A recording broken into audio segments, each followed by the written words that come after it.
Wynand Jacobs from Family Life. Kia ora, nice to see you. Kia ora, Andrew. Good to see you too. Today, talking about the importance of prayer, and I'm hoping that most people, if you're a Christian and if you're married, you get the idea that that you should pray not just for your marriage, but with each other in your marriage. That hopefully doesn't come as a surprise to people today.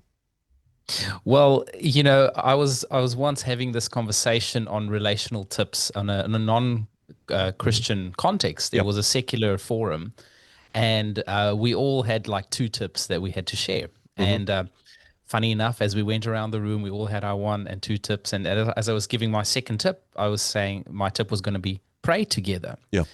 And just judging by the way the conversation was going and all the advice people were giving from a non-Christian perspective, I was just really curious to see how that was going to land. And Yeah. to my surprise, all three of these other panelists said, yeah, couples that pray together stay together. Wow.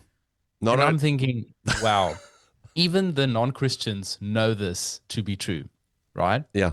That is amazing. And hey, not only does it rhyme, but it's also true, and interesting that people who don't regularly talk to God recognize that being spiritually aligned, being on the same hymn sheet, if you like, that works. These are marriages that stay.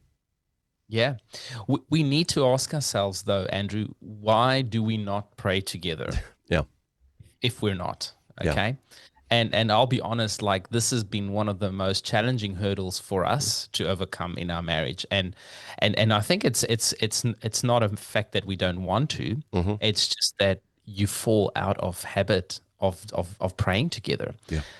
And I think the enemy loves it. The enemy loves it when we don't. And to be honest, complacency is the number one reason I think we don't pray together. I mean, we can have excuses and go, oh gosh, we've got such busy schedules and we've got kids and hey, we're working different shifts and those sorts of things.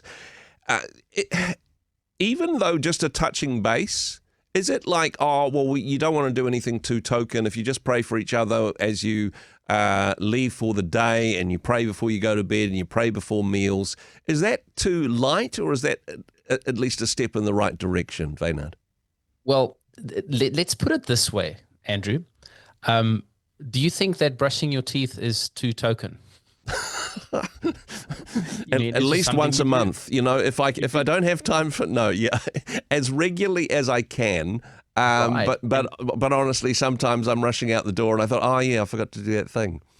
Yeah. So here's the thing: just because something is habit or routine, doesn't make it less important. Mm-hmm. Okay. I think if something is important, it's worth making it a habit and a routine. Like it doesn't have to be a super spiritual God encounter every time we pray. It could be, and you could have a God encounter in 30 seconds or a minute. It doesn't have to be a deep spiritual experience, although I think every conversation we have as Christians, as believers, have that capacity to have deep spiritual meaning. But I think one of the reasons we don't pray is that we often actually have a little bit of unbelief around what prayer accomplishes. Let me share this illustration. In the book of Acts, we read about the Christians, the apostles, being persecuted. Yeah. And the first instance, I think it might be around Acts 5, they all get captured. Yeah. You know the story. An angel comes, opens the door, like they are released out of prison. God just miraculously delivers them out of prison. Now, if you were an apostle, you've just been commissioned by the Son of God.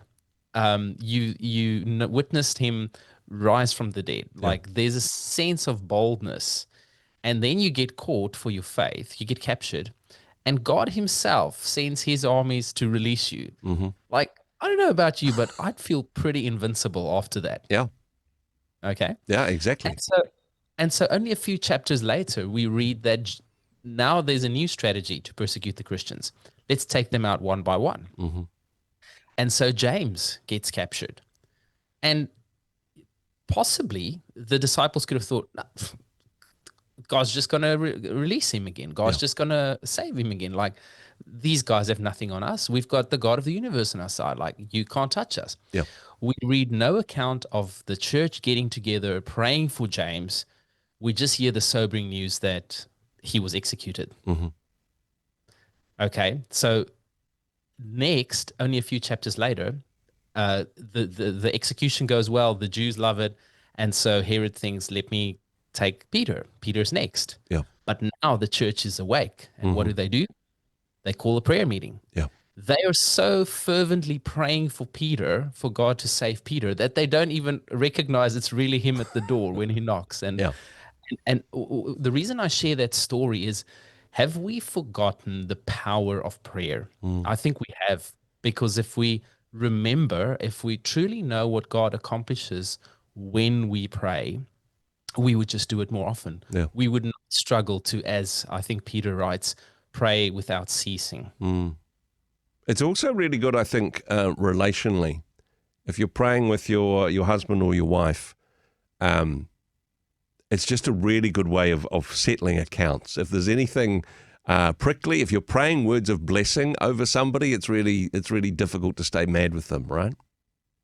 Well, that's good. And also, it's a good indication, if you're struggling to pray prayers of blessing, that there might be something you do need to fix. Yeah. But what does prayer also do? It humbles us, right? Yeah. It humbles us. It's saying, hey, maybe we don't have what it takes to fix whatever mess we're in right now. Maybe just inviting God into the space and saying, Lord, help, is the best thing we could do. That's if we're struggling with something. Maybe we're not struggling with something.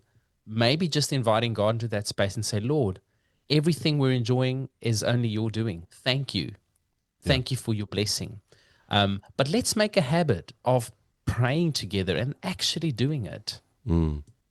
No, such wonderful wisdom in that space. And honestly, if it's not part of your regular routine, as you say, like brushing your teeth, hey, a good place to start, even if it's just a once-a-day prayer, praying as you, if you're busy doing different things during the day, praying as you leave, and then praying as you go to bed at the end of the day, a really good place to start there. Wynand, thank you so much for the work that you do at Family Life, of course, familylife.nz. For more information and resources and wisdom on this important topic, thanks so much for joining us today. Awesome. Thank you, Andrew. Hey, thanks very much for joining us in the Rhema studio. Thanks very much for watching the interview. It's kind of nice to have an audience, actually. And if you did like what you watched, then do give us a like, do give us the thumbs up. And if you'd like to see more interviews like that one, or perhaps even better, subscribe and those interviews will come straight to you. Don't forget to turn on your notifications, and we'll see you in the next one. Cheers.